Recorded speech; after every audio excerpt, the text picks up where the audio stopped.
कक्षा 7 के सभी बच्चे आज दिनांक 22/9/2020 को बसंत भाग 2 पुस्तक पढ़ाया जाएगा, उसको निकाल लें और पाठ 10 अपूर्व अनुभव खोल लें। उसका दूसरा भाग पढ़ाया जाएगा, ध्यान दें।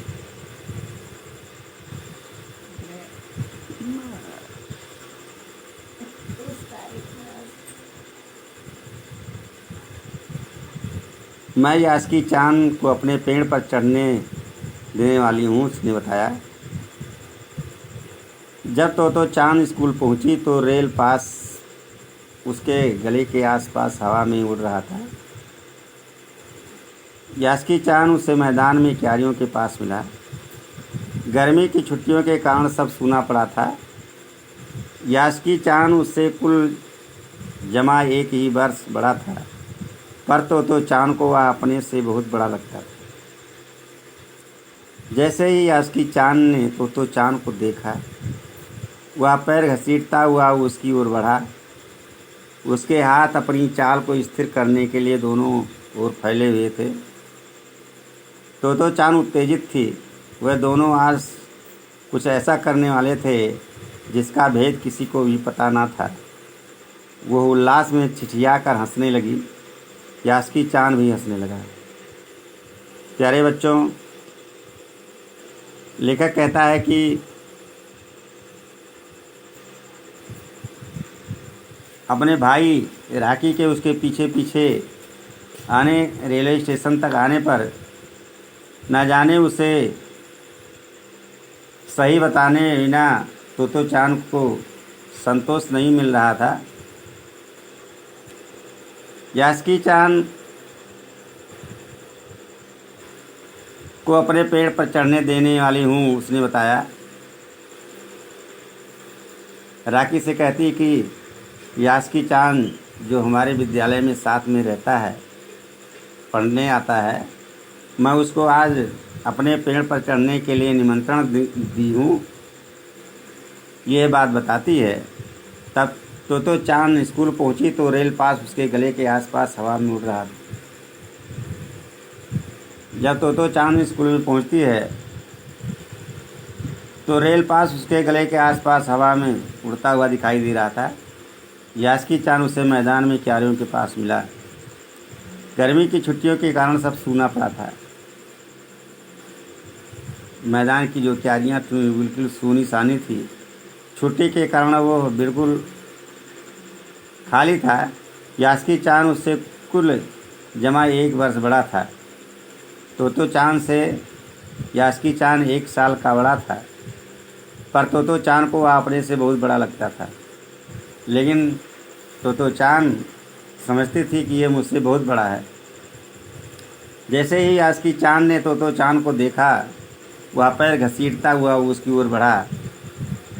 और जैसे ही यास्की चांद ने तो चांद को देखा, वो अपने पैरों को घसीटता हुआ उसकी ओर आने लगा। उसके हाथ अपनी चाल को स्थिर करने के लिए दोनों ओर फैले हुए थे। तो चांद उत्तेजित थी, अर्थात तो चांद भी उत्साहित थी। और यास्की चांद पैरों को घसीटता हुआ खूब तेज़ी से उसकी ओर शरीर को स्थिर करने की स्थिति में अपने दोनों हाथों को फैला कर रखा था। वह दोनों आज मिलकर के कुछ ऐसा कार्य करने वाले थे जिसका रहस्य किसी को नहीं पता था। और वो उत्तेजना में आकर के तो चांद जोर से ठहाके मारकर हंसने लगी। और उसकी हंसी को देख करके यास्की चांद भी हंसने लगा।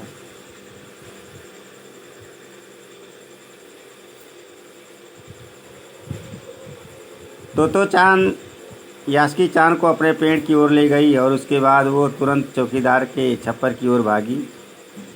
जैसा उसने रात को ही तय कर लिया था, वहाँ से वह एक सीढ़ी घसीटती हुई लाई।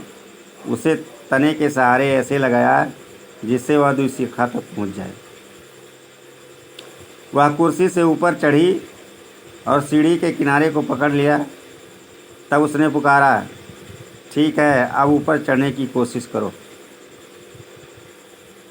तोतो चान यास्की चान को अपने पेड़ की ओर फिर ले जाती है और उसके बाद वो तुरंत चौकीदार के घर की ओर भागती है। जैसे उसने रात में ही ये सब योजना बना ली थी। वहाँ से वो एक सीढ़ी घसीटती हुई लाती है, उसे पेड़ के सहारे ऐसे लगाती है जिससे वो 2 शाखाओं तक पहुँच जाए। वह कुर्सी से ऊपर चढ़ी और सीढ़ी के किनारे को पकड़ लिया। तब उसने तोतो चान ने यास्की चान को पुकारा, आवाज़ दी, ठीक है, अब ऊपर चढ़ने का प्रयास करो। यास्की चान के हाथ पैर इतने कमज़ोर थे कि वह पहली सीढ़ी पर भी बिना सहारे के चढ़ नहीं पाया।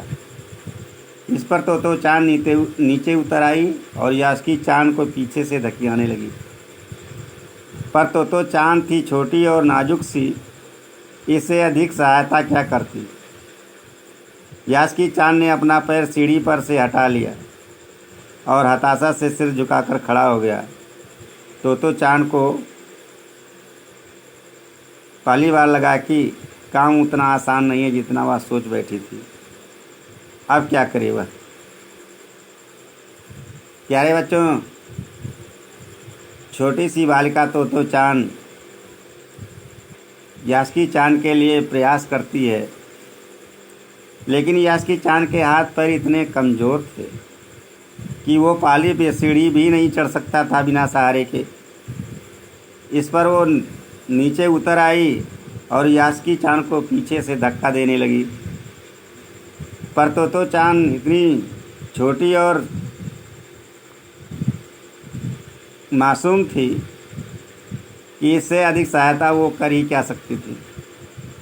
यास्की चान ने अपना पैर सीढ़ी पर से हटा लिया और निराशा से सिर झुका करके खड़ा हो गया। तोतो चान को पहली बार ये अनुभव हुआ कि काम जितना आसान मैं समझती थी उतना आसान नहीं है। जितना वह सोचे बैठी थी, अब वो क्या करे। यास्की चान उसके पेड़ पर चढ़े या उसकी हार्दिक इच्छा थी।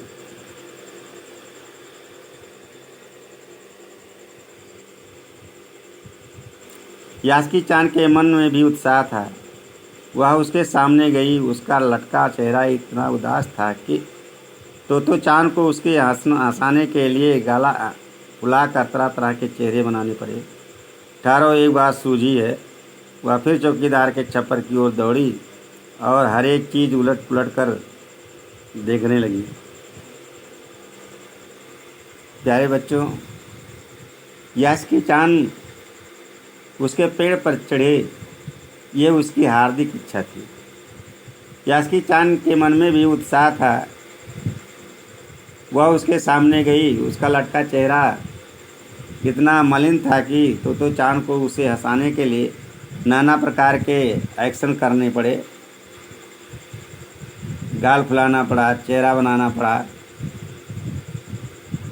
लेकिन रुको, एक बात उसको एक उपाय सूझती है। वो फिर चौकीदार के छप्पर की ओर दौड़ी और हर एक चीज़ को उलट पुलट कर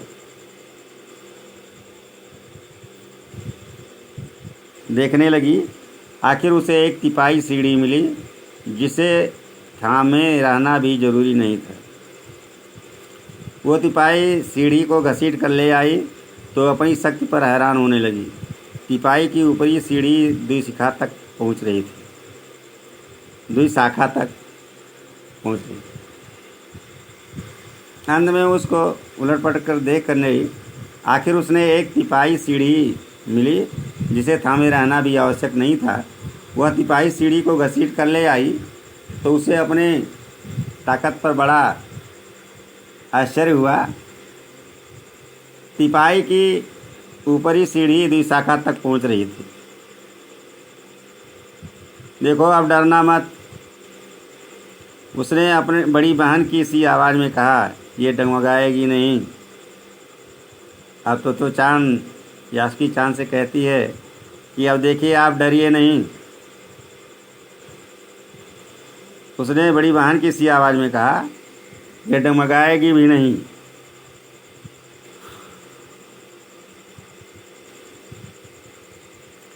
यास्की चांद ने घबरा कर तिपाही सीढ़ी और पसीने से तरबतर तोतो चांद की ओर देखा। उसे भी काफ़ी पसीना आ रहा था। उसने पेड़ की ओर देखा और तब निश्चय के साथ पांव उठाकर पहली सीढ़ी पर रखा। यास्की चांद ने घबराई